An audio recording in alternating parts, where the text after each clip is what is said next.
Welcome back to our channel, everyone. Again with you, Omar from Brownsburg Motorsports, and today we have a 2018 Mercedes CLA250, and we have the message on the dashboard saying auxiliary battery malfunction.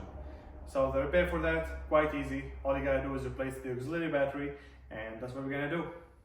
All right, to get started, we are gonna locate the auxiliary battery. We are on the passenger side front, and it's gonna be located actually right underneath this carpet over here.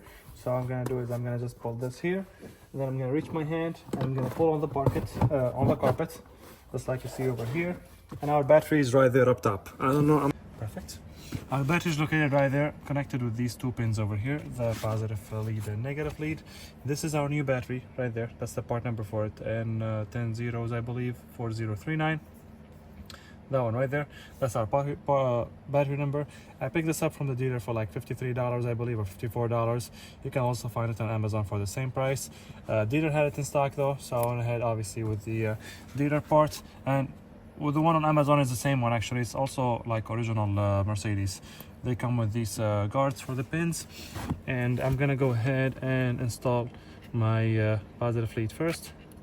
And I'm just gonna go ahead and push it in. That's one.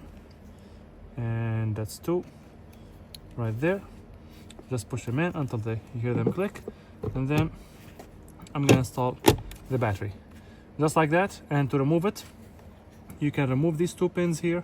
You can remove one of the pins, push on that tab that you see up top, and using the pin just pull it up forward, and that pretty much sums up the installation. All right, back inside the car over here, I'm gonna go ahead and start the car and see if we get that message.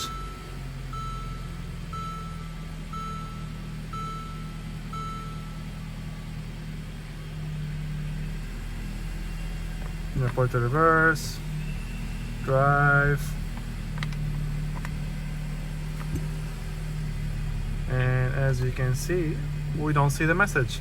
And that sums up our video for today. Thank you so much for watching, everybody. If you guys have any question, please make sure you drop them in the comment section below, and make sure, as always, to like and follow for more.